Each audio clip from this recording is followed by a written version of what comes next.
प्रिय भक्तजनों, आप सबका एक बार फिर से स्वागत है श्री गोरखनाथ चरित्र भाग 19 में, जिसका विषय है संत ओगड़नाथ का गोरखनाथ गुरु से शंका का समाधान भाग 2, या एक संत महात्मा और राजा की कहानी।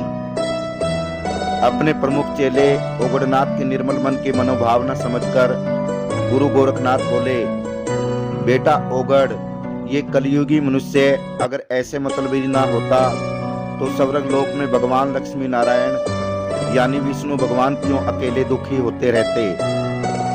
ये मतलबी खुदगर्ज आलसी मनुष्य यानी जगत गुरु कहलाने वाले ये ब्राह्मण देवता इस जगत के नर नारियों को सही दिशा न दिखाकर अपनी उदर पूर्ति के कारण बुलावे में डालकर गलत मार्ग पर मोड़ ले जाते हैं और अपने कर्तव्यों का पालन न करके अपने जजमानों को लटकाकर उन्हें लूटने खसोटने में ही अपनी बुद्धि का दुरुपयोग करते हैं। इसी का ये नतीजा है कि भगवान भी उसी प्रकार जलते रहते हैं जिस प्रकार पिता अपने नालायक बेटे से उसकी बुरी हरकतों के कारण दुखी रहता है। बेटा ओगड़नाथ, अब मैं तुम्हें इसी प्रकार की एक कथा सुनाता हूँ, सो ध्यान पूर्वक सुनो।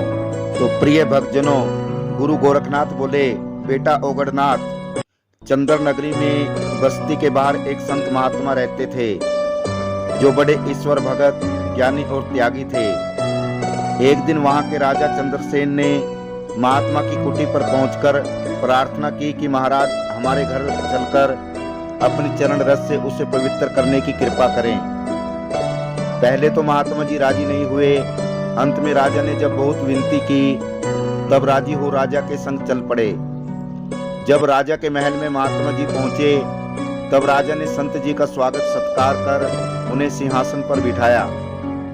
थोड़ी देर बैठने के पश्चात महात्मा जी बोले, राजन, अब हमें यहाँ से जाने दो, आपके महल से बड़ी दुर्गंध आ रही है।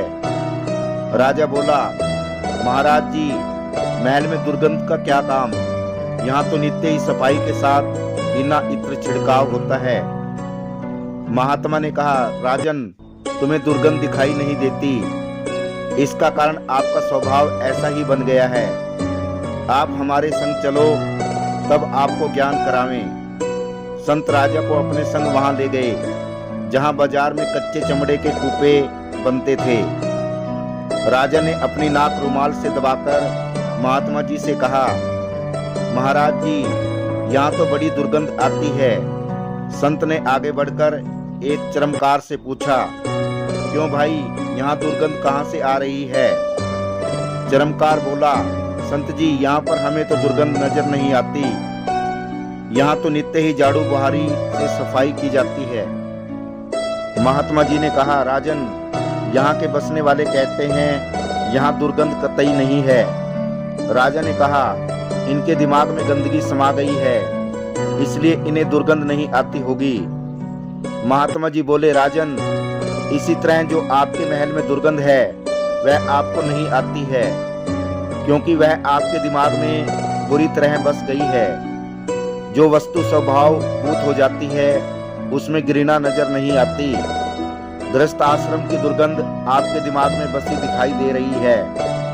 राजा ने कहा, ठीक है, मोह ममता में फंसे हुए स्त्री पुरुषों के अंतकरण इतने ही मलिन हो गए हैं, इसलिए इन्हें जरा घृणा नहीं होती और रात दिन बिना कारण छल कपट करके बिना वजह झूठ बोला करते हैं। जिनका मन पवित्र हो जाता है वह भी वैसाखी पकड़े हुए के समान मन से इस गृहस्थ आश्रम में काम करते हैं।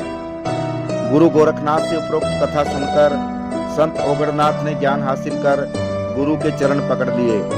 तो प्रिय बंधुओं, यह था श्री गोरखनाथ चरित्र भाग 19। यदि ये कहानी आपको पसंद आई हो तो वीडियो को शेयर करना और चैनल को सब्सक्राइब करना। आप सभी दर्शकों का धन्यवाद। जय श्री गोरखनाथ जी।